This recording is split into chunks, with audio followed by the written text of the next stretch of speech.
विशाल, मला तुला एक सांगायचं आहे. तुझी गोष्ट करायचा विचार करतोय ती तितकी सोपी नाही आहे रे. आणि तिच्या वडिलांचा विचार कर ना जरा.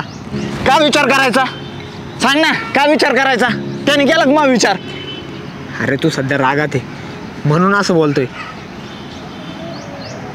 मला माहिती आहे रे राहुल्या, तू माझा चांगला मित्र आहे आणि मला समजावून राहिला. पण यार माझं तिच्यावर लई प्रेम आहे रे. आणि तिच्या वडिलांना तिचं लग्न माझ्यासोबत नाही लावायचं आहे. शेवटी एक मी निर्णय घेतलाच आहे.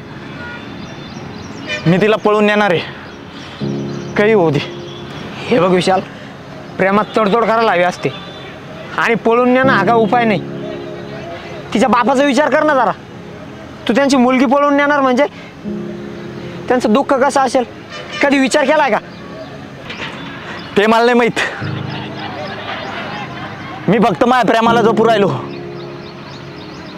बाकी दुनियाशी मला काही घेणं देणं नाही. विशाल तुला सांगतो, माझ्या लहानपणी ना माझ्या बहिणीला असंच कोणतरी पळून नेलं होतं रे.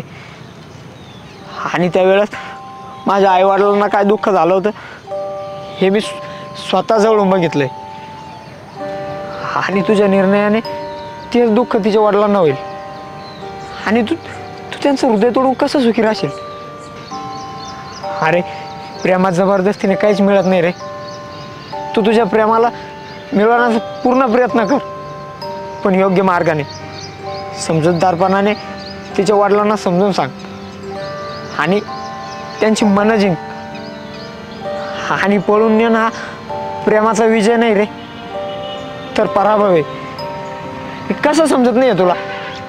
अरे आपल्या प्रेमात प्रामाणिकपणा आणि आदर असायला हवा, तेच खरं प्रेम. योग्य मार्गाने तुझं प्रेम मिळव. मी तुझ्यासोबत आहे. आपण मिळून तिच्या आईवडिलांना समजून सांगू. तू खरं बोलतोय रे. मी कधी या दृष्टिकोनातून विचारच केला नाही.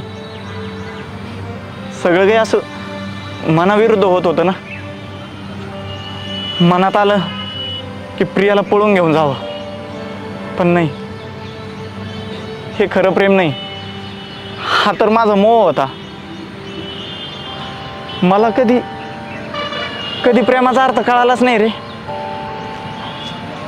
पण मला आता तुझं म्हणणं पटतंय. काय सांगायचं तुम्हाला? काका, मला खरंच प्रिया खूप आवडते. माझं खूप प्रेम आहे तिच्यावर आणि आम्ही लग्न करण्याचा विचार केलाय. का रे, तुझी लायकी तरी आहे का माझ्या पोरीचा हात मागायची? तू कमवतो काय, कामधंदा काय करतो तू? आणि तिला तू आयुष्यभर सुखी ठेवशील? नोकरी तर नाही आहे, पण माझे प्रयत्न चालू आहे.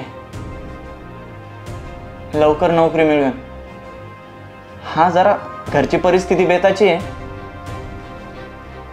पण मी तुम्हाला वचन देतो, तिला खूप सुखी ठेवा. तिला कशाचीच कमी पडू देणार नाही. प्रेमाने पोट भरतं का? अरे तिच्या आयुष्याचं स्वप्न मी तिच्या लहानपणापासून पाहत आलो आणि एका दिवसात सांगून टाकलं प्रेम करतो म्हणून. तिला खूप लाडाने वाढवलं. एवढ्या लाडात तू तिला ठेवशील का? काका, मी विशालला लहानपणीपासून ओळखतो. तो खूप कर्तबगार आणि प्रामाणिक मुलगा आहे. आणि त्याने ठरवलं ना, तो नक्की यशस्वी होईल. आणि प्रियासुद्धा त्याच्यावर खूप प्रेम करते. ती खूप खुश राहील त्याच्यासोबत. हो बाबा, विशाल खूप चांगला मुलगा आहे आणि त्याचं प्रेम खरं आहे आणि तो माझी खूप काळजी घेतो. मी आयुष्यभर आनंदी राहीन त्याच्यासोबत. अगं प्रिया, मी तुझ्या भल्याचाच विचार करतोय.